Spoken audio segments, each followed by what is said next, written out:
Assalamualaikum warahmatullahi wabarakatuh.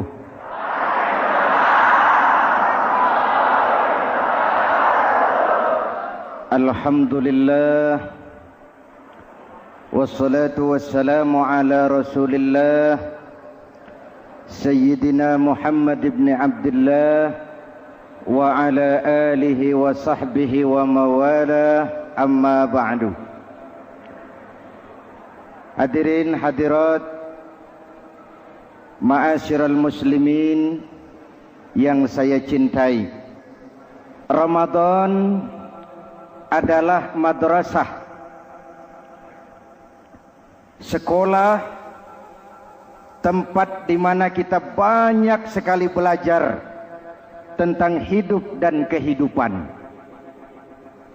supaya kita lebih siap menghadapi hidup, supaya kita punya wawasan, supaya kita mampu melihat persoalan jauh ke depan, supaya kita tidak terjebak pada keuntungan sesaat tapi merugikan jangka panjang. Malam ini saya ingin mengajak kita semua melihat kurikulum Ramadan. Pelajaran apa yang diberikannya kepada kita? Pertama, Ramadan mengajarkan kita menjadi orang-orang yang sabar, ulet, dan tahan uji. Ini zaman di mana persaingan tajam. Betul?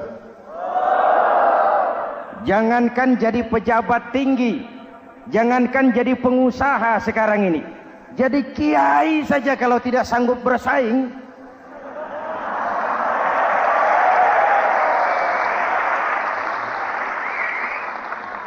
ini bahasa kasar tapi jujur. Karena orang sekarang hidup di zaman banyak pilihan. Akibat persaingan yang semakin tajam, orang sering kehilangan kesabaran. Kepengen cepat kaya, lalu tidak sabar. Makan renten, nipu orang, buka peternakan tuyul,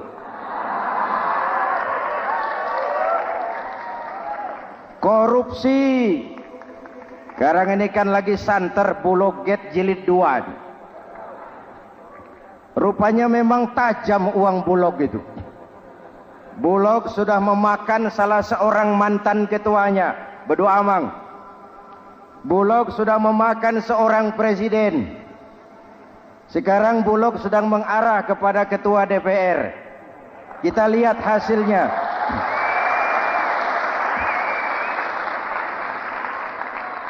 Tentu saja kita prihatin, karena kita tahu ekonomi kita sedang sulit.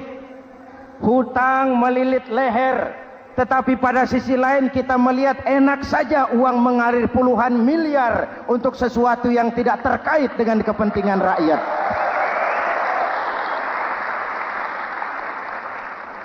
Karena itu puasa mendidik kita sabar, biar lapar melilit perut, biar haus mencekik tenggorokan. Kalau maghrib belum datang, jangan sentuh makanan, jangan ambil minuman, sabar. Betul? Ada waktunya. Lalu lintas itu macet karena kendaraan besar tidak mau ngalah, kendaraan kecil tidak tahu diri. Betul? Antrian di pasar kacau karena yang sudah dapat nggak mau minggir, yang di belakang dorong-dorong. Betul? Dimanapun antrian kacau, Bung. Kalau yang sudah dapat mau dapat lagi, yang nunggu kelamaan, akhirnya dorong-dorongan, kacaulah kehidupan sosial. Puasa melatih kita sabar. Karena sebagai bangsa kita punya latar belakang sejarah. Kita ini bangsa yang ditempa oleh segala macam kesulitan. Kita 350 tahun dijajah Belanda, sulit. Setelah merdeka, kita dirongrong oleh berbagai macam pemberontakan, susah. Lalu PKI berontak, susah lagi. Lalu berdiri Orde Baru, lama-lama susah lagi. Orde Baru selesai, muncul reformasi, masih susah juga. Kita bangsa yang ditempa oleh kesulitan, bangsa yang tahan bantingan, bukan bangsa yang cengeng. Karena itu mari kita menjadi diri kita. Kita akan gagal kalau kita mau jadi orang lain. Kita akan gagal kalau kita hidup di bawah bayang-bayang orang lain. Jadilah kita diri kita sendiri. Sabar, ulet, dan tahan uji. Inilah kurikulum pertama dari pelaksanaan ibadah puasa. Sehingga dengan dibekali sifat sabar, kita bisa mengendalikan diri. Manusia hebatnya ya. Ayo kita banding-bandingkan. Malaikat, binatang, manusia. Malaikat tidak diberi nafsu, hanya diberi akal. Kalau malaikat tidak pernah salah, wajar. Jibril nggak pernah korupsi ayat. Ini ada ayat bagus, saya pakai sendiri saja ini. Tidak. Malaikat maut tidak pernah salah address mencabut nyawa orang yang belum waktunya mati. Tidak pernah. Dan itu wajar. Malaikat makhluk tanpa alternatif. Secara instingtif dia diciptakan untuk taat. Sebaliknya binatang diberi otak tapi tidak diberi akal. Binatang hanya diberi nafsu. Kalau binatang tiap hari salah, wajar. Ayam, kalau sudah datang syahwatnya, tidak usah menoleh. Ini banyak orang apa tidak? Betul. Kuda keliling kota, tidak pakai celana, tenang saja. Betul. Dan wajar, namanya juga binatang. Sedangkan manusia diberikan akal dan diberikan nafsu. Tiap hari terjadi perjuangan. Kadang akal menang, kadang nafsu yang menang. Ketika akal menang, kita lebih tinggi dari malaikat. Ketika nafsu yang menang, kita lebih rendah daripada binatang. Hadirin yang saya cintai, itu pelajaran pertama, sabar, ulet, tahan uji. Lalu pelajaran yang kedua, melahirkan sikap istiqomah, punya stabilitas temperatur batin, istilah sekarang. Soal istiqomah ini saya tidak akan menjelaskan pengertiannya, saya mau cerita saja. Mau dengar nggak? Ini tentang istiqomah. Dalam satu pertempuran, Jenderal Salahuddin Al-Ayyubi bersama tentaranya, tentara Islam, pernah mengalami kekalahan. Karena kalah, banyak yang ditahan jadi tawanan orang-orang kafir, beberapa perwira dan banyak opsir. Tercatatlah ada 3 orang opsir jadi tawanan raja kafir ini. Satu hari raja kafir musyawarah dengan perdana menterinya. Perdana menteri, saya tuan raja, ini tawanan Islam ini enaknya diapain? Kalau enaknya sih dibunuh saja tuan raja, selesai urusan. Soal bunuh sih gampang, perdana menteri. Maksud tuan raja, bujuk saja agar dia meninggalkan Islamnya, ikut ke agama kita. Nanti kita kasih hadiah. Begitu. Iya, baiklah. Besok saya sidang 3-3-nya. Besoknya ini 3 opsir disidang di tempat terbuka langsung oleh perdana menteri. Mula-mula dipanggil opsir pertama. Opsir pertama, ya perdana menteri, sini. Baik. Kamu tahu kamu siapa? Tahu. Siapa kamu? Tawanan. Iya, kalau tawanan bisa diatur kan? Diatur bagaimana? Kamu mau nggak ikut saya bersama tuan raja meninggalkan Islam agamamu, mengkhianati saudara-saudaramu sebangsa, setanah air, sekeyakinan?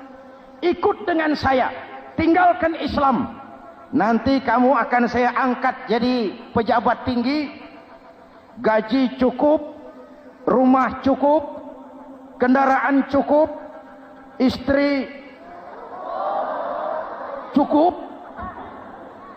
Tapi kalau kamu menolak, kamu akan saya bunuh. Tuan Perdana Menteri, ya. Apa Anda menyangka selama ini saya berjuang karena kepengen kedudukan yang tinggi? Nih. Tuan menyangka saya berjuang ini karena kepengen harta yang banyak, jaminan hari depan yang memadai? Tidak, Tuan Perdana Menteri. Saya tinggalkan keluarga, kampung halaman, sanak famili, handai taulan. Saya jihad karena mengharap ridho Allah Subhanahu wa ta'ala.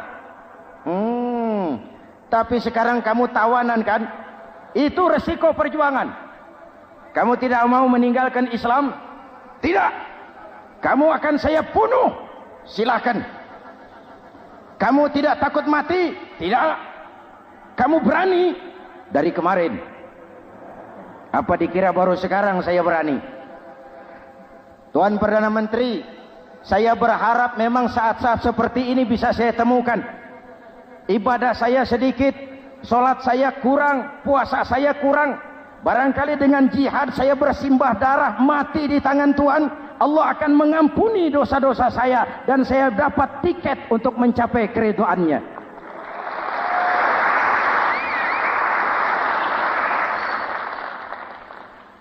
Gila kamu, biarin. Kalau ini Tuan anggap gila, saya bisa berbuat lebih gila dari ini. Saya bunuh kamu, bunuh. Algojo dipancung, deal. Ini terlepas kepalanya dari badannya, menggeluntung kepalanya ke bawah, jatuh bergelindingan. Itu kepala lepas dari badan, ngaji, baca ayat Quran, sampai Perdana Menteri bingung. Minggir, ini ada kepala ngaji. Ayatnya yang dibaca, ya ayyatuhan nafsul mutmainnah irji'i ila rabbiki radiyatan mardiyah. Wahai jiwa yang tenang, kembalilah kepada Allah dengan diridhoi. Masuklah ke dalam golongan hamba-hambaku dan masuklah ke dalam surgaku. Matanya terpejam rapat, bibirnya tersenyum. Dia gugur sebagai syahid karena membela keyakinan. Dia istiqamah, tidak goyah oleh tawaran jabatan dan kedudukan yang tinggi.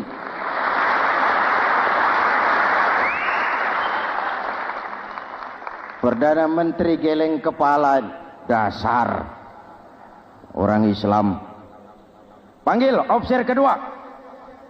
Officer kedua, ya Perdana Menteri. Kamu sudah lihat temanmu yang barusan? Sudah. Mati kan? Mati. Kamu bagaimana? Mau tetap berjuang untuk Islam atau ikut kami? Jabatan tinggi, kedudukan tinggi, rumah tinggi. Bagaimana? Atau mau mati seperti teman kamu barusan? Sudah kamu pikir? Sudah, Perdana Menteri. Sudah apa? Sudah, jangan banyak omong. Maksud kamu apa? Saya sudah tidak sabar mau nyusul teman saya yang barusan itu. Saya tidak bayangkan bagaimana disambut oleh malaikat di surga, disambut oleh para bidadari di surga, menggapai ridho Allah. Oh, Perdana Menteri, sudah jangan banyak omong. Kalau mau potong, potong saya. Perdana Menteri bilang ini lebih gila dari yang pertama. Yang pertama masih mau diajak ngomong, ini malah langsung minta disembelih. Ayo, Algojo, potong. Potong lagi. Deal. Terpisah lagi kepalanya dengan badan, jatuh ke bawah, menggeluntung, ngaji lagi. Ayatnya yang dibaca, wujuhun yawma izin nadirah ila rabbiha nadirah. Muka mereka hari itu berseri-seri kepada ridho Allah. Mereka memandang bibirnya senyum, matanya terpejam, dan dia ajal dengan husnul khatimah, mendapat syahid karena teguh punya keyakinan, istiqamah dalam perjuangan, tidak goyang, tidak mencela dan mencele.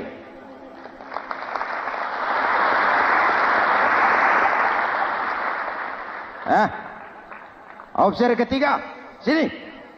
Siap, Perdana Menteri. Kamu sudah lihat nasib 2 orang teman kamu? Sudah. Mati kan? Mati. Kamu mau seperti dia? Oh, tidak, Perdana Menteri. Saya tidak mau mati. Daripada mati kan lebih baik hidup. Kamu mau ikut saya? Mau, Perdana Menteri. Mau. Gaji besar, rumah besar, kendaraan besar, istri.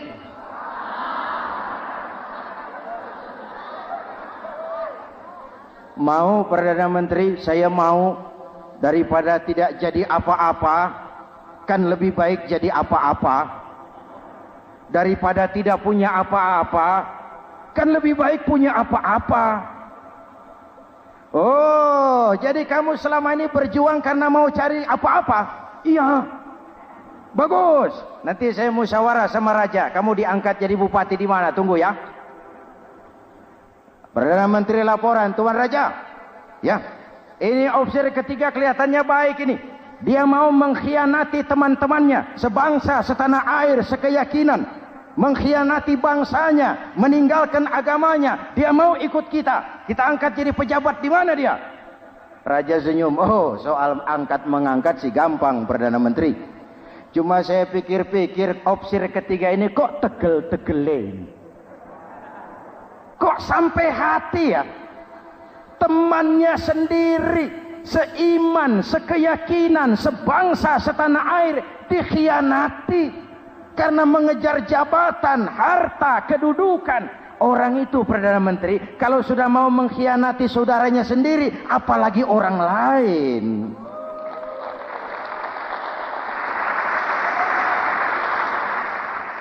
Ini opsi ketiga, ini opsi bejat.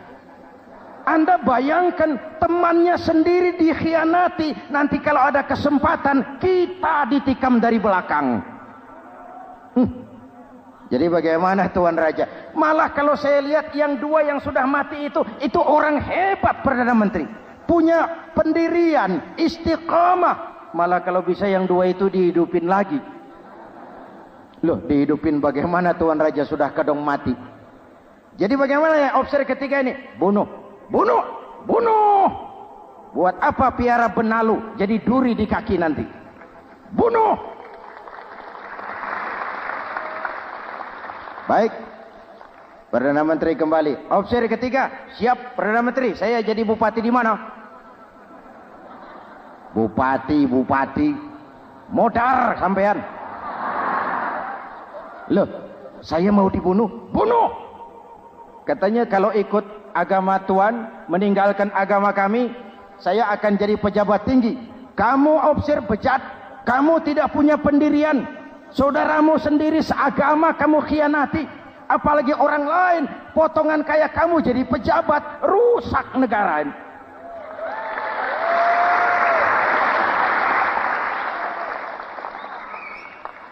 Hadirin hadirat yang berbahagia, saya lanjutkan cerita ini. Nanti kesimpulan diambil sendiri-sendiri. Jadi saya mau dibunuh, Tuan Perdana Menteri. Ya, kamu mau dibunuh. Tidak jadi pejabat. Tidak. Kamu bejat. Bejat kok mau jadi pejabat. Nanti juga kalau kamu jadi pejabat, paling kerjamu memperkaya dirimu sendiri. Paling banter keluargamu dan golonganmu. Rakyat tetap saja tidak terurus.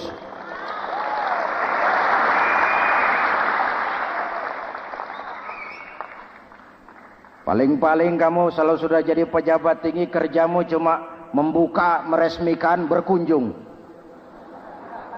Berkunjung, meresmikan, membuka. Membuka, meresmikan, berkunjung. Lah kapan kamu ngurus rakyatnya? Bejat kamu. Jadi saya dibunuh. Bunuh. Iyalah, kalau mau dibunuh ya saya bunuh. Tapi saya mau Islam lagi ah.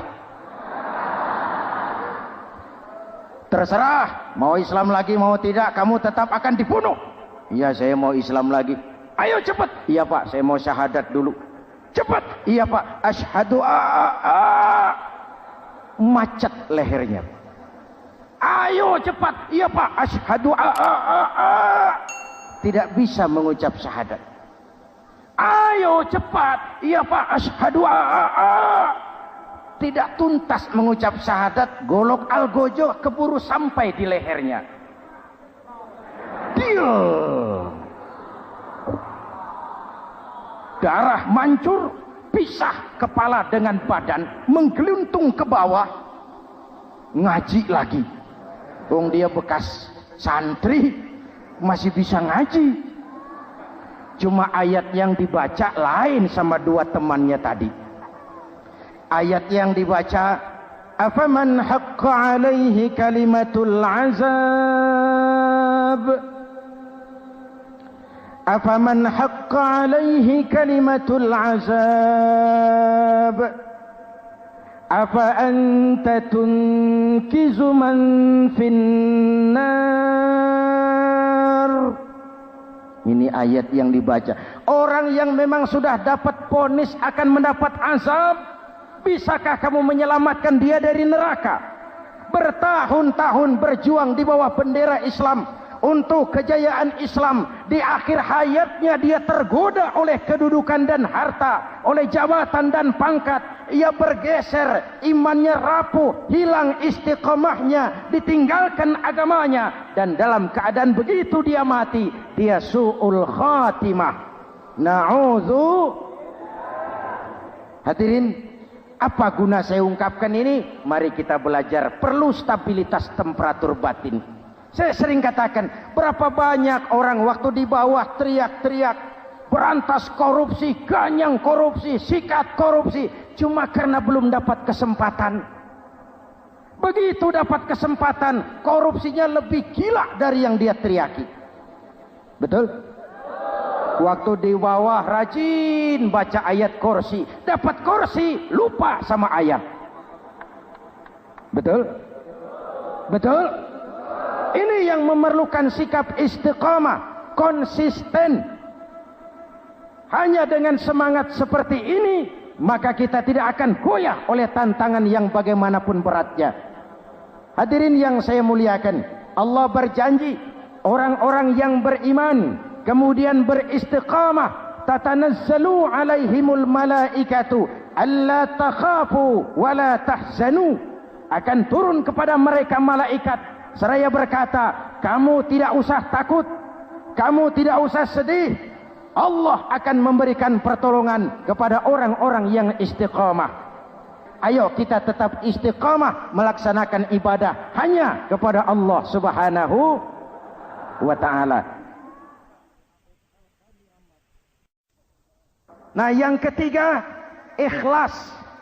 Allahumma lakasumtu, untuk engkau saya berpuasa. Orang mau puji atau tidak bukan soal, orang mau lihat atau tidak bukan soal. Kalau sudah berbuat, yang penting karena Allah saja. Keikhlasan itu, kalau amal kita adalah jasad, ikhlas adalah roh. Saudara, hari Jumat jam 9 pagi sudah berangkat ke masjid. Apa tidak bagus? Bagus. Sarungnya baru. Samarinda kelas BHS. Sajadah tebal. Tasbih panjang. Jam 9 sudah berangkat. Iya. Padahal sholat jam 12. Betul. Apa pahalanya besar? Nanti dulu. Itu berangkat jam 9 itu maunya apa? Pameran sarung? Atau di dekat masjid ada janda? Atau apa? Disinilah peran keikhlasan. Keikhlasan itu bukan kata. Malah kalau kita, oh saya ikhlas loh, biasanya tidak ikhlas kalau sudah ngomong begitu. Ikhlas itu amalan batin. Puasa ini menyelamatkan kita dari penyakit riya. Saya ingatkan Al-Ghazali bilang penyakit dua macam, penyakit zahir dan batin. Bedanya apa? Pertama, penyakit zahir yang punya lebih tahu dari orang lain. Tapi penyakit batin orang lain lebih tahu dari yang punya. Kalau kita punya kanker darah tinggi, kita tahu, orang lain tidak. Tapi kalau kita sombong, hasut, dengki, orang lain kadang-kadang lebih tahu dari kita yang punya. Betul? Yang kedua yang dahsyat, sehebat-hebatnya penyakit zahir cuma merusak dunia. Penyakit batin merusak dunia, menghancurkan akhirat. Ginjal mati, darah tinggi mati, tumor mati, kanker mati, leukemia mati, tapi tidak berakibat akhirat. Tidak ada penduduk neraka ditanya, kenapa kamu masuk neraka? Tumor, Pak. Tidak ada.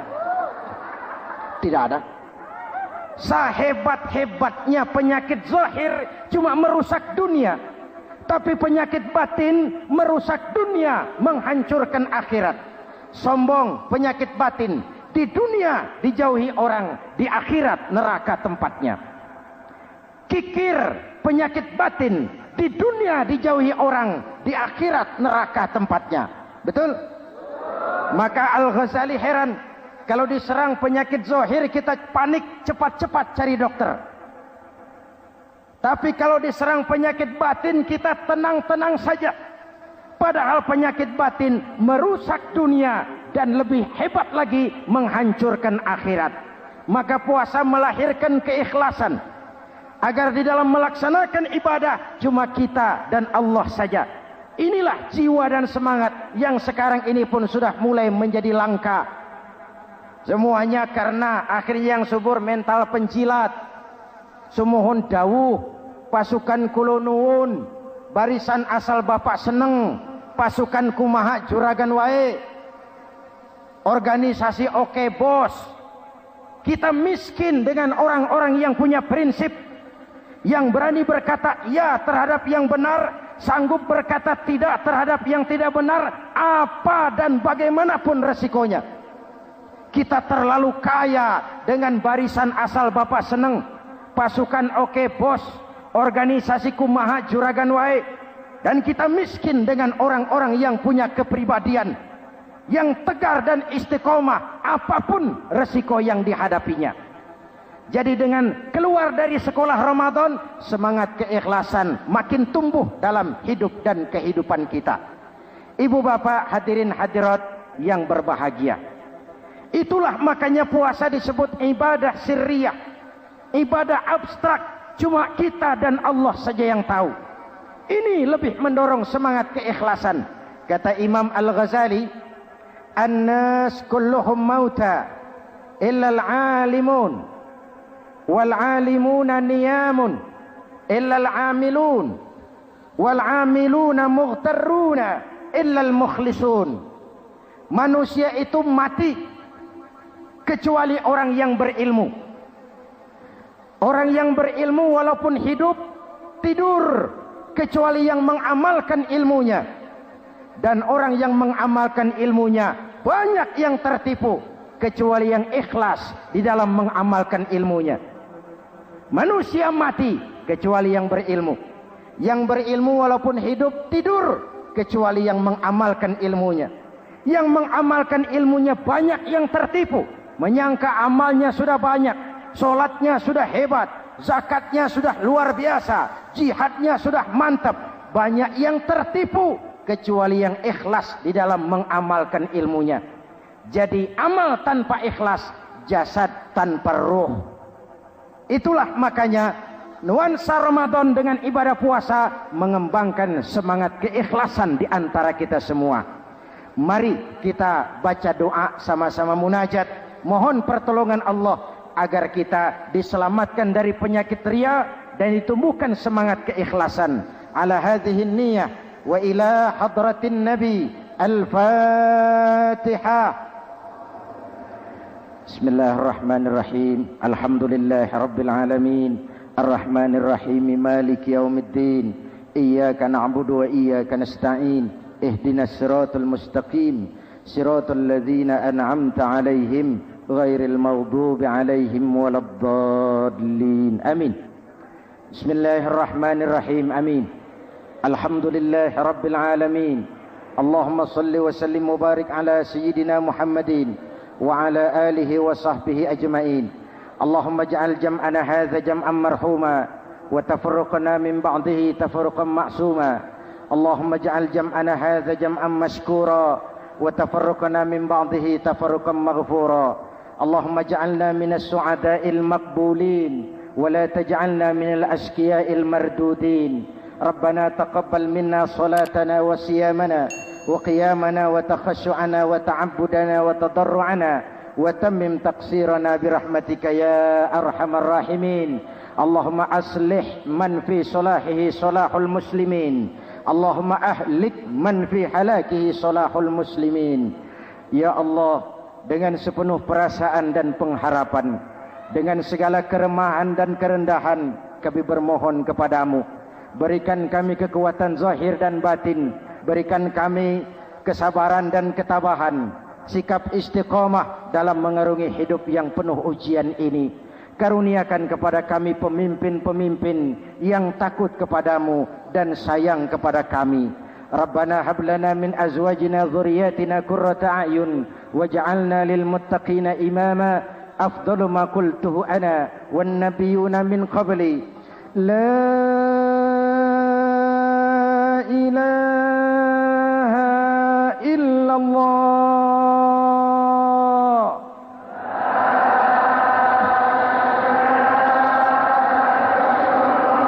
La ilaha illallah.